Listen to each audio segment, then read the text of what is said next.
काफ़ी सारे हमारे ऐसे स्टूडेंट हैं जिन्होंने बी फार्म फर्स्ट सेम में एडमिशन ले लिया, मतलब बी फार्म में एडमिशन ले लिया है और फर्स्ट सेमेस्टर की उनकी पढ़ाई हो गई है स्टार्ट। और हमारे जो स्टूडेंट हैं वो बहुत ज़्यादा घबरा रहे हैं बिकॉज सिलेबस में 6 सब्जेक्ट हैं और 6 सब्जेक्ट को आपको पढ़ना है और विद इन 4 मंथ आपके एग्जाम भी हो जाएंगे, फाइनल एग्जामिनेशन।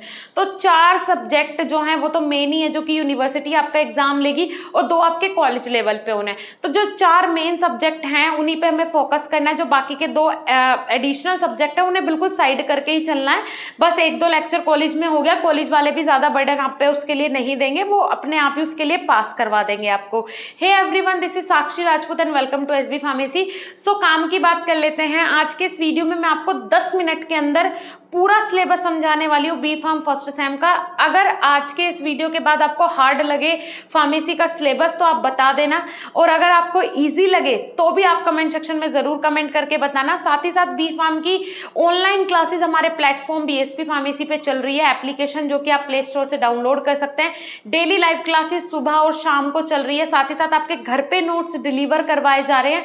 आप कंप्यूटराइज नोट्स भी मंगा सकते हैं जो कि एक पूरी बुक नोटबुक है आपके लिए। चारों सब्जेक्ट के नोट्स एक ही के अंदर है, ऑल इन वन। साथ ही साथ आपको मिलने वाले हैं इंपॉर्टेंट नोट जो कि टीचर्स ने अपने हाथ से बनाए, चारों सब्जेक्ट के अलग अलग। जो आप मंगाना चाहते हो दिए हुए नंबर से संपर्क करके फटाफट मंगा लीजिए। सीधा चलते हैं कंप्यूटर की स्क्रीन पे। है बी फार्म फर्स्ट सेमेस्टर का सिलेबस। अगर मैं बात करूँ फर्स्ट सब्जेक्ट की तो ये है human anatomy and physiology. Human की एनाटॉमी एंड फिजियोलॉजी के बारे में पढ़ना है। एनाटॉमी मतलब क्या होता है, बाहर की संरचना, और फिजियोलॉजी का मतलब होता है इंटरनल स्ट्रक्चर। तो ये होता है एनाटॉमी एंड फिजियोलॉजी का मतलब। तो ह्यूमन एनाटॉमी एंड फिजियोलॉजी पढ़नी है। अगर आपको 12th से रिलेट करके मैं बताऊं तो 12th में आपको बायोलॉजी से कोरिलेट करके ही इसे पूरा पढ़ना है, जैसे आप बायोलॉजी में पढ़ते हैं। तो फर्स्ट यूनिट में फर्स्ट टॉपिक है introduction to human body. Human body के बारे में आपने पढ़ना है। सेकेंड है आपका सेल के बारे में आपने पढ़ा है। थर्ड है आपका टिश्यू के बारे में आपने पढ़ना है। सब आपने 12th में पढ़ा है। इंटीग्यूमेट्री सिस्टम मतलब स्किन के बारे में पढ़ना है। इसमें 2 लेयर होती है, डर्मिस और एपिडर्मिस, यहीं पे खत्म हो जाएगा। स्केलेटन सिस्टम के बारे में आपको पढ़ना है। स्केलेटन सिस्टम में भी एक्सियल और अपेंडिकुलर स्केलेटन सिस्टम के बारे में आपने इसमें पढ़ना है। बोन्स जॉइंट के बारे में आपको इसमें पढ़ना है। फिर आ जाते हैं जॉइंट्स। जॉइंट्स भी ज़्यादा नहीं होता है, मेनली 4 टाइप के जॉइंट्स होते हैं, तो उसी को आपको एक्सप्लेन करना है और बहुत ईजी है ये। और साथ ही साथ थर्ड यूनिट में अगर मैं बात करूँ बॉडी फ्लूइड मतलब ब्लड के बारे में आपने पढ़ना है। ब्लड में आपको इसमें देखिए क्या क्या पढ़ना है। अगर मैं बात करूँ यहाँ पे अनीमिया जो बीमारी हो जाती है ब्लड के कारण, उसके बाद ब्लड ग्रुप भी आपको पढ़ने हैं इसमें। और यहाँ पे आपका जो प्रैक्टिकल करवाया जाएगा उसमें आपको ब्लड ग्रुप टेस्ट करना भी बताया जाएगा जो कि बहुत ईजी है, बहुत ईजी है। उसके बाद डिसऑर्डर ऑफ ब्लड पढ़ना है। लिम्फेथेटिक सिस्टम मतलब आपकी बॉडी का वो सिस्टम जैसे बोल सकते हैं डस्टबिन, उसके बारे में आपने पढ़ना है। 4th यूनिट में पढ़ना है आपको पेरिफेरल नर्वस सिस्टम। वहाँ पे आपने सिंपैथेटिक और पैरासिम्पैथेटिक पढ़ते हैं। यहाँ पे पेरिफेरल नर्वस सिस्टम और स्पेशल सेंस। स्पेशल सेंस मतलब आपकी बॉडी के स्पेशल सेंस जैसे कि आई, ईयर, नोज, टंग, ये स्पेशल सेंस होते हैं, तो इनके बारे में आपने पढ़ना है। 5th आ जाता है कार्डियोवास्कुलर सिस्टम मतलब हार्ट के बारे में आपने पढ़ा है, कैसे वो रिदम करता है, कितनी बीट करता है, उससे उसका कार्डियक आउटपुट क्या है, कार्डियक साइकिल कैसे काम करती है, डिसऑर्डर ऑफ हार्ट क्या है, ये सारी चीज़ें आपने पढ़नी है। मतलब हार्ट पढ़ना है, स्पेशल सेंस पढ़ने हैं, नर्वस सिस्टम पढ़ना है, ब्लड पढ़ना है, स्किन पढ़ना है, टिश्यू पढ़ना है, सेल पढ़ना है, बस दैट्स ऑल। नेक्स्ट बात कर लेते हैं। नेक्स्ट सिलेबस जो आपका आएगा वो आएगा यहाँ पे फार्मास्यूटिकल एनालिसिस। अब व्हाट इज फार्मास्यूटिकल एनालिसिस, ये आपने अब से पहले कभी भी नहीं पढ़ा है। एनालिसिस का मतलब एनालाइज करना, पता करना। सो फर्स्ट है फार्मास्यूटिकल एनालिसिस। इसमें आपको डेफिनेशन और स्कोप इसके पढ़ने हैं। फार्मास्यूटिकल एनालिसिस की टेक्निक्स क्या होते हैं, मतलब कौन कौन सी टेक्निक से आप एनालाइज कर सकते हैं। एनालाइज का मतलब क्या होता है, जैसे कि कोई भी एक प्रोडक्ट है, ठीक है, किसी ने बोला इसमें आपका स्टार्च है, ठीक है, लेकिन आप कैसे एनालाइज करेंगे, कैसा पता करेंगे कि ये स्टार्च ही है, तो वो होती है एनालिसिस। उसके बाद है यहाँ पे method of expressing concentration. Next है आपका प्राइमरी और सेकेंडरी स्टैंडर्ड। बहुत इजी है ये भी, प्राइमरी और सेकेंडरी स्टैंडर्ड भी बहुत इजी है।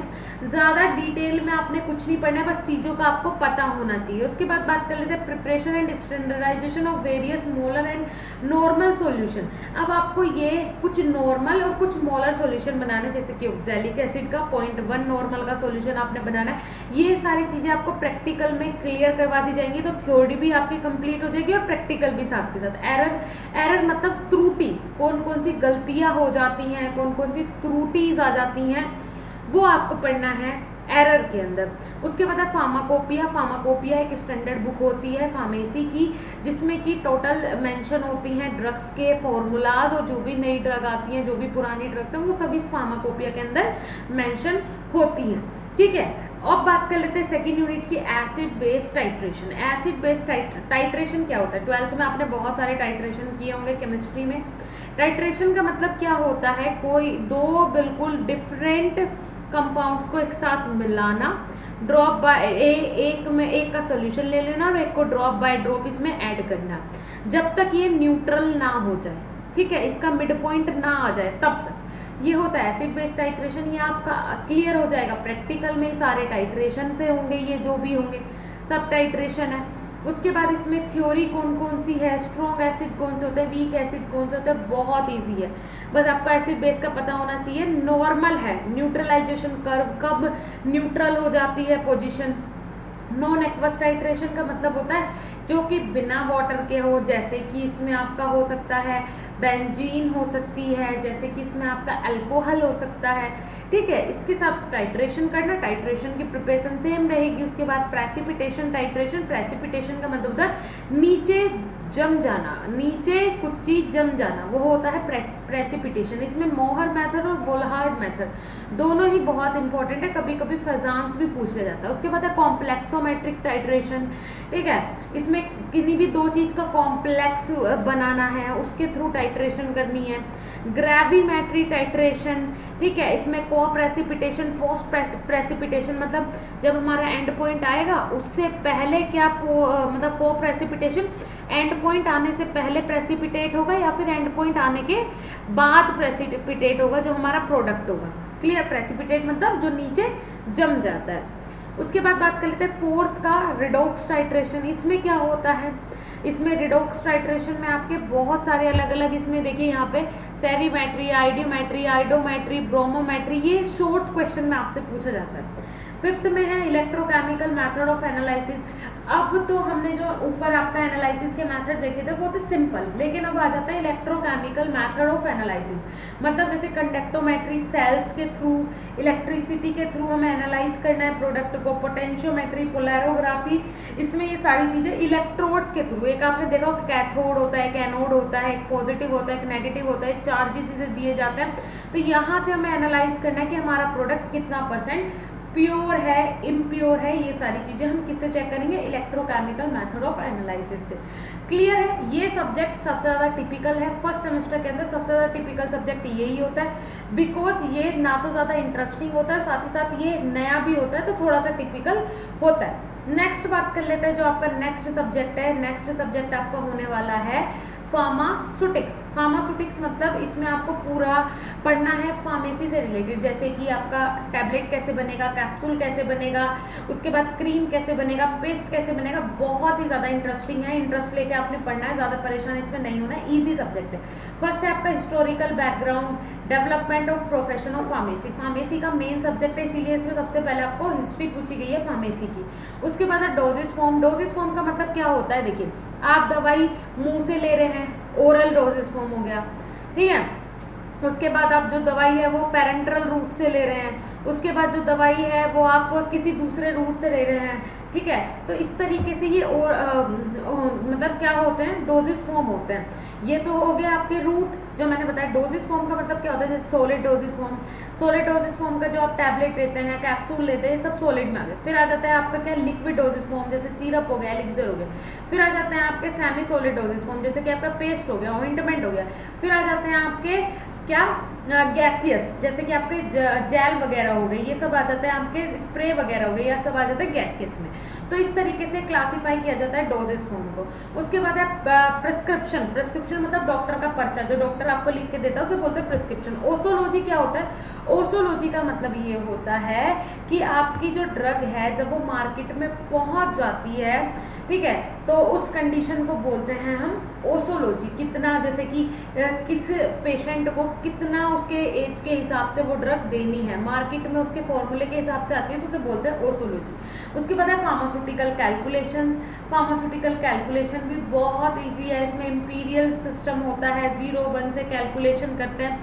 पाउडर मतलब पाउडर जो है वो फॉर्म किस तरीके से बनता है, पाउडर ज़्यादा यूज़ वैसे होता नहीं है मेडिकेशन में, लेकिन एक टैबलेट एक फॉर्म देने के लिए, मतलब किसी भी ड्रग को फॉर्म देने के लिए पहले उसे टैबलेट हो गया, जैसे उसे पहले पाउडर में ही चेंज किया जाएगा, डायरेक्ट टैबलेट नहीं बन सकती है। उसके बाद liquid dosage form, liquid dosage form बहुत यूज़ होती है बच्चों में, सबसे ज़्यादा सिरप हो गया, एलेक्सोस हो गया यूज़ करते हैं, हम भी कफ सिरप यूज़ करते हैं। उसके बाद है मोनोफेजिक लिक्विड। मोनोफेजिक लिक्विड में क्या होता है, जिसमें एक फेज होता है, जैसे कि सिरप, इसमें अलग अलग फेज नहीं होंगे। और बाईफेजिक जैसे कि सस्पेंशन और इमल्सन, दोनों ही इंपॉर्टेंट पॉइंट है। सस्पेंशन का मतलब होता है जिसमें एक सॉलिड होगा एक लिक्विड होगा, दोनों ही एक दूसरे के अपोजिट होंगे, इन दोनों का मिक्सचर कहलाता है सस्पेंशन, इसीलिए बोलते हैं बाईफेजिक, दो फेज होंगे। इमल्शन का मतलब होता है एक ऑयल होगा एक वाटर होगा, मतलब दोनों ही डिफरेंट लिक्विड्स होंगे, इनका मिक्सचर कहलाता है आपका इमल्शन। बात कर लेते हैं फोर्थ यूनिट की। इसमें है फर्स्ट आपका सपोजिटोरीज। सपोजिटोरीज क्या होते हैं, ये लेडीज जो हैं मोस्टली जो आपकी फीमेल्स होती हैं वो क्या करती हैं, अपने प्राइवेट पार्ट्स में जो यूज़ की जाती है वो सपोजिटोरीज की जाती है। जैसे कि प्रेगनेंसी के टाइम कुछ ऐसी कंडीशन हो जाती है जिसमें कि टैबलेट या कोई भी ऐसी डोज उसे नहीं दे सकते जो कि उसके सर्कुलेटरी सिस्टम से होके जाए, इसीलिए उसे डायरेक्ट इंजेक्ट करवा दिया जाता है सपोजिटोरी। उसके बाद है फार्मास्यूटिकल इनकम्पैटिबिलिटीज, मतलब कोई भी फार्मास्यूटिकल में जैसे कमी आ जाती है, क्या क्या खामियां होती हैं वो। सेमी सॉलिड डोसेज फॉर्म, जैसे कि मैं आपको बता ही चुकी हूँ कि सेमी सॉलिड डोसेज फॉर्म में पेस्ट होते हैं, क्रीम होती है, ऑइंटमेंट होते हैं, ये सारी चीज़ें आपकी आ जाती है सेमी सॉलिड डोसेज फॉर्म में। कैसे बनाना है बहुत इंटरेस्टिंग है, सबसे ज़्यादा इंटरेस्टिंग आपको फर्स्ट सेम में यही सब्जेक्ट लगने वाला है। नेक्स्ट बात कर लेते हैं इनऑर्गेनिक केमिस्ट्री। इनऑर्गेनिक केमिस्ट्री आपको ऐसा लगेगा जैसे आप 12th में पढ़ के आए, जैसे कि इम्प्योरिटीज, सबसे पहले आपको इम्प्योरिटीज पढ़नी पड़ेगी कि क्या क्या इम्प्योरिटीज हो सकती है, जैसे कि लेड, हैवी मेटल्स, इनकी क्या इम्प्योरिटीज हो सकती है फार्मास्यूटिकल प्रोडक्ट में। उसके बाद जनरल मेथड ऑफ प्रिपरेशन किस तरीके से होगा। सेकंड यूनिट में एसिड बेस और बफर, एसिड के बारे में पढ़ना, बेस के बारे में, बफर के बारे में, तीनों की डेफिनेशन और जनरल उनकी क्या देनी है, इक्वेशन देनी है। उसके बाद है major extra and intracellular electrolyte आपकी बॉडी के अंदर, जैसे कि सोडियम हो गया, पोटेशियम हो गया, इस तरीके के बहुत सारे इलेक्ट्रोलाइट्स हैं बॉडी के अंदर, कैल्शियम हो गया। तो ये इलेक्ट्रोलाइट्स जब इम्बैलेंस हो जाते हैं तो इनमें से कौन सा मेजर है कौन सा इंट्रा, मतलब मेजर एक्स्ट्रा और इंट्रासेल्युलर इलेक्ट्रोलाइट जो कि आपकी बॉडी के लिए बहुत ज़रूरी है। उसके बाद है डेंटल प्रोडक्ट्स। डेंटल प्रोडक्ट्स में जो आप अपनी दांत के लिए यूज़ करते हैं, टीथ के लिए यूज़ करते हैं प्रोडक्ट्स, उनमें क्या क्या मिलके वो बनते हैं, क्या क्या सही है डेंटल कैरीज के लिए, और किस तरीके से कि जो आपकी टूथ डिके हो जाता है किस तरीके से हो जाता है, ये सारी चीज़ें इसमें पढ़नी है। Third unit is gastro intestinal agent. अब देखो बेटा, यहाँ मैं जैसे आपको ये पढ़ा रही हूँ इतना इंटरेस्टेड आपको ये सब्जेक्ट लगेगा, सच में बता रही हूँ बहुत इंटरेस्टेड है इनऑर्गेनिक केमिस्ट्री, सीरियसली बहुत इंटरेस्टेड है। और हमारे टीचर्स जो पढ़ा रहे हैं वो बिल्कुल इतने अच्छे तरीके से आपको पढ़ा रहे हैं कि आप जब ये पढ़ेंगे तो आपको सच में लगेगा कि बिल्कुल आसान है, बहुत आसान है। बीएसपी फार्मेसी एप्लीकेशन आपके लिए सच में बेस्ट है, जाके एक बार विजिट जरूर करो। अब देखिए यहाँ पे इसमें इंटरेस्टिंग क्या है, एसिडिफायर्स। एसिडिफायर्स क्या होते हैं, ठीक है, एंड मतलब एसिडिफायर्स वो होते हैं जब आपकी बॉडी में एसिड की कमी हो जाती है, बेसिसिटी ज़्यादा हो जाती है, उस टाइम ये दिए जाते हैं एसिडिफायर्स। एंटी एसिड कब दिए जाते हैं, जब आपकी बॉडी में ज़्यादातर एसिड रिलीज होता है तब एंटी एसिड दिए जाते हैं आपकी बॉडी में एसिड को कम करने के लिए। उसके बाद कैथार्टिक्स हैं, एंटी माइक्रोबियल्स हैं।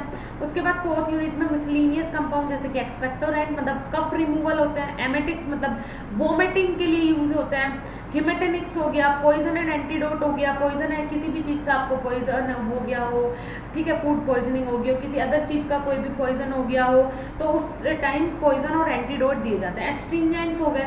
फिफ्थ यूनिट में रेडियो फार्मास्यूटिकल्स हो गए। रेडियो फार्मास्यूटिकल्स का मतलब होता है जैसे कि अल्फा बीटा गामा रेडिएशन से कोई भी आपकी बॉडी का सर्वे किया जाना, ठीक है, ये चीज़ें पता करना, ये सब पढ़ते हैं हम किसमें, रेडियो फार्मास्यूटिकल्स के अंदर। अल्फा बीटा और गामा रेज के जो रेडिएशन है इनके बारे में कि इनके थ्रू क्या होता है कैसे होता है। मेरे हिसाब से पूरा सिलेबस आपने आ गया होगा समझ।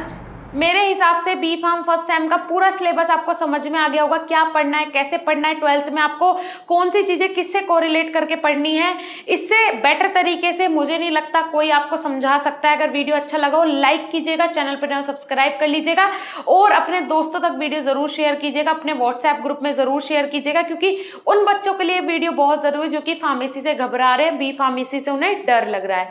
मिलेंगे नेक्स्ट इन्फॉर्मेटिव वीडियो के साथ, तब तक के लिए धन्यवाद, नमस्कार।